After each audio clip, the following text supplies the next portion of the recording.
आप सभी को गुड मॉर्निंग। हमारा टॉपिक चल रहा था उपसर्ग और हमने पिछली कक्षा में उपसर्ग का जो दूसरा भेद है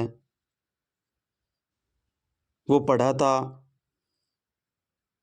तद्भव या हिंदी भाषा के उपसर्ग हमने पढ़े थे, उसमें से कुछ रह गए थे, उसकी चर्चा करके हम आगे तीसरा जो प्रकार है विदेशी भाषा के उपसर्ग यानी उर्दू और अरबी या फारसी, ये उपसर्ग हमें बहुत दिक्कत में करते हैं। तो हम इनको एक दोहे के माध्यम से या छोटी सी लाइन के माध्यम से हम समझेंगे। इससे पहले जो तद्भव या हिंदी भाषा के उपसर्ग थे, उसके जो 3 उपसर्ग थे वो बच गए थे, उसकी चर्चा करते हैं। जो हम 1 नंबर पे है यानी कल का बचा हुआ यानी चौ का अर्थ होता है 4। चौराहा, चौमासा, चौकोर, चौपाल, चौगुना, चौकन्ना, चौबारा, चौखट और चौलड़ी।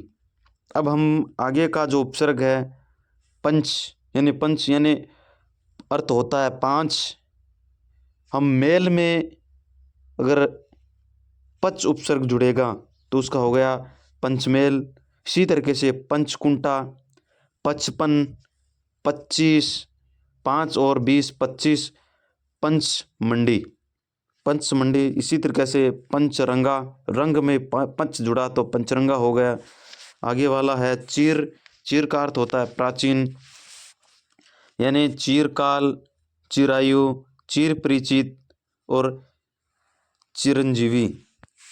अब हम बात करते हैं विदेशी भाषा के उपसर्ग का तीसरा भेद हम चर्चा करने वाले हैं। विदेशी भाषा के उपसर्ग 1 नंबर पे विदेशी भाषा के उपसर्ग को हम 2 भागों में बांट करके यानी एक उर्दू, अरबी या फारसी भाषा के उपसर्ग कौन कौन से होते हैं इसकी हम चर्चा करते हैं। यह होते हैं कि बै, बा, बे, बिला, बद, खुश, एन, गेर, ना, सर, हम, फी, ला, दर, कम।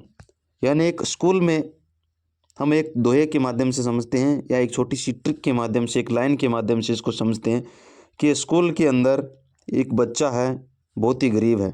वो पढ़ने के लिए उसको टीचर बोल रहा है, यानी मैं बोल रहा हूँ बच्चे को फीस लाने के लिए, देरी हो रही है उसको फीस देने के लिए। तो वो बच्चा कहता है कि उसको थोड़ा सा बार बार कहने से वो शर्माता है, तो बोलता है बबा यानी बोली तुतलाती है उसकी। बबा बे बिला सर, बबा बे बिला, बद नहीं, हम बुरे नहीं हैं और हम खुश भी नहीं हैं आपकी फीस दे करके। एन यानी अब तुरंत, एन हम गेर नहीं सर, गेर ना सर, हम फीस तो ला देंगे लेकिन थोड़ी दर कम करे। अब क्या बना कि बै बा बे बिला, बै बा बे बिला, बद बुरे नहीं, खुश भी नहीं। अब एन तुरंत, गेर यानी बै बा बे बिला, बद खुश, एन गेर ना सर, हम फीस ला और दर कम। अब हम एक एक के बारे में इसके बारे में चर्चा करते हैं। 1 नंबर पे आता है बै बा यानी सहित। बै बा का अर्थ होता है सहित।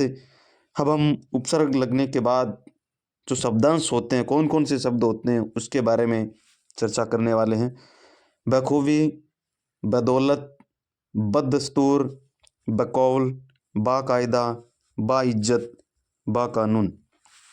इसी तरीके से हमारा जो अगला उपसर्ग है वो है बे का अर्थ होता है रहित यानी बेवजह, बेवफा, बेकायदा, बेमौसम, बेइज्जत, बेपरवाह, बेईमान, बेवकूफ़, बेगम।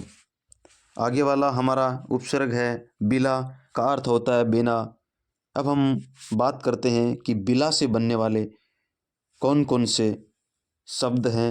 बिला कानून, बिला वजह है, बिला कसूर, बिला कायदा।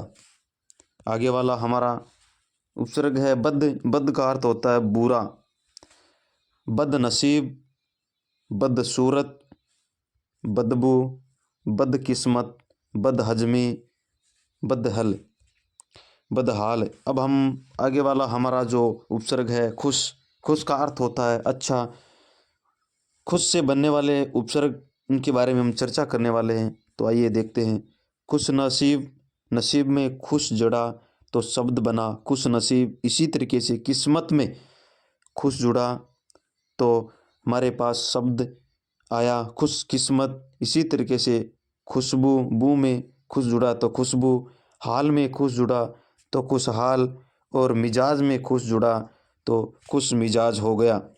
इसी तरीके से आगे वाला हमारा है एन। एन का अर्थ होता है ठीक, यानी एन का अर्थ होता है ठीक। वक्त के आगे एन जुड़ा तो अर्थ बन गया एन वक्त।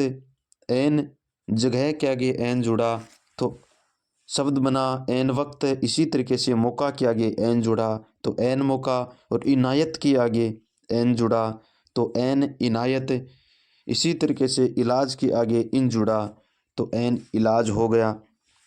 आगे का हमारा उपसर्ग है गैर। गैर का अर्थ होता है नहीं या दूसरा, यानी जगह के आगे जुड़ा तो गैर हाजिर, गैर कानूनी और गैर जगह हो गया। इसी तरीके से मुल्क के आगे जुड़ा तो गैर मुल्क हो गया। और प्रवाह के आगे जुड़ा तो गैर प्रवाह हो गया। और मर्द के आगे जुड़ा गैर तो गैर मर्द हो गया। और औरत के आगे जुड़ा तो गैर औरत हो गया। इसी तरीके से हम आगे की चर्चा करते हैं। हमारा आगे का जो उपसर्ग है वो है ना। ना का अर्थ होता है नहीं, यानी मर्द के आगे जुड़ा तो नामर्द। पाक के आगे जुड़ा तो जिसका शब्द बना नापाक। ना मुराद, मुराद के आगे ना जुड़ा तो नामुराद हो गया। इसी तरीके से जायज़ के आगे ना जुड़ा तो नाजायज़ हो गया। और लायक के आगे ना जुड़ा तो नालायक हो गया। और काम के आगे ना जुड़ा तो नाकाम हो गया। आगे का हमारा जो उपसर्ग है वो है सर। सर का अर्थ होता है अच्छा या श्रेष्ठ। अब फिरोसी के आगे सर जुड़ा तो शब्द बना हमारा सरफिरोशी। इसी तरीके से पंच के आगे जुड़ा तो शब्द बना सरपंच। कार के आगे जुड़ा तो सरकार। और दार के आगे जुड़ा तो सरदार। ताज के आगे सर जुड़ा तो सरताज हो गया। और हद के आगे जुड़ा तो जिसका शब्द बना सरहद। आगे का हमारा जो उपसर्ग है वो है हम। हम का अर्थ होता है सम्मान। अब हम से बनने वाले कौन कौन से वो शब्द हैं जो हम उपसर्ग से बनते हैं, आइए चर्चा करते हैं। दर्द के आगे हम जुड़ा तो अर्थ जुड़ा तो शब्द बना हमदर्द।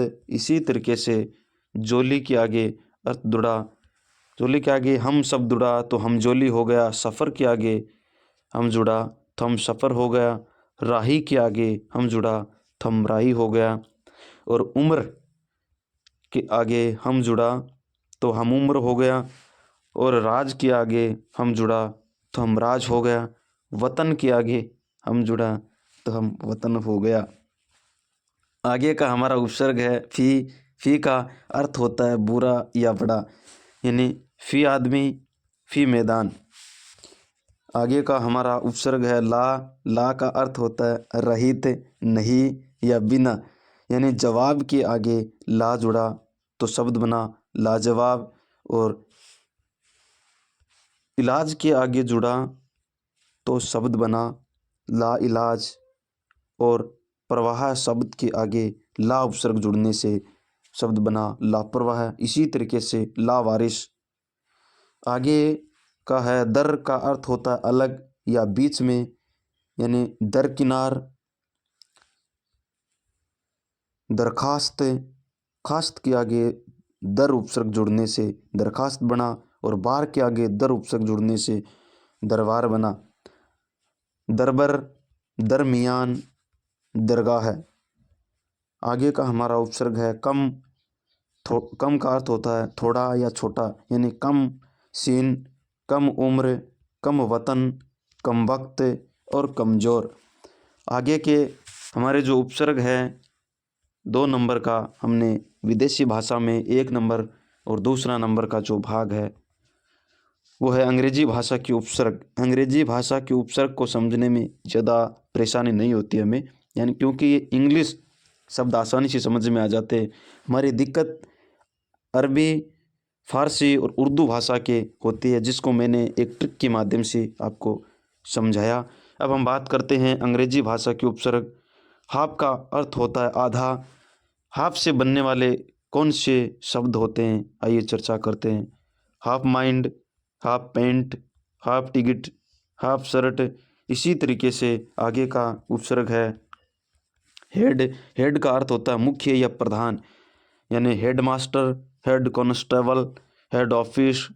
अब आगे का हमारा अगला है सब। सब का अर्थ होता है उप। अब सब से बनने वाले उपसर्ग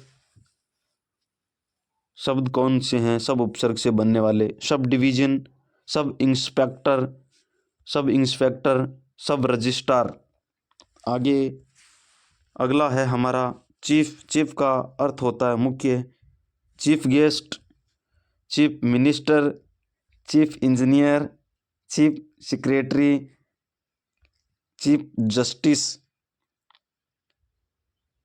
आगे का हमारा उपसर्ग है वो वॉइस। वॉइस का अर्थ होता है उप।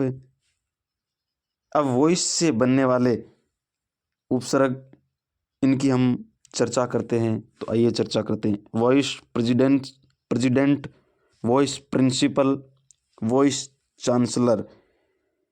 हमारा जो अगला है वो है डिप्टी। डिप्टी का अर्थ होता है सहायक, यानी deputy collector, deputy commissioner, deputy magistrate. अब हमारे ये मैंने 2-3 क्वेश्चन लिए हैं, ये पुराने एग्ज़ाम में आए हुए हैं। कैसे प्रश्न आते हैं हम इसको देखते हैं। 1 नंबर का हमारा जो क्वेश्चन है वो है किस शब्द में उपसर्ग लगा है? कुलीन, कुल, कुलीन में प्रत्यय है कुल धन इन, तो इन प्रत्यय इसमें कुलीन में हो गया। इसी तरीके से अवसर, अवसर इसमें है अवसर, इसमें उपसर्ग लगा हुआ है। और ओदक में उदक धन यह प्रत्यय है इसमें, और अवसर ये कोई शब्द नहीं होता। इसी तरीके से हमारा जो दूसरा क्वेश्चन है वो है कि किस शब्द में अनु उपसर्ग नहीं लगा हुआ है? अनु उपसर्ग नहीं लगा हुआ है।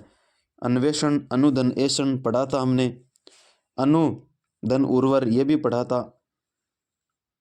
अनधन उर्वर, अनुर्वर में अनधन, हाँ अनधन उर्वर, अनुर्वर हो गया। इसी तरीके से अनुरित, अनुरित में अनुधन उरित हो गया। और अनुने, अनुधन अनुने, तो इसमें अनुवर में नहीं लगा, इसमें अन्न और उर्वर से बना है, तो हमारा 2 नंबर का ऑप्शन सही हो जाएगा। इसी तरीके से जो तीसरा प्रश्न है वो है कि सु उपसर्ग का प्रयोग नहीं हुआ। इनमें से किस शब्द में सु उपसर्ग का प्रयोग नहीं हुआ है?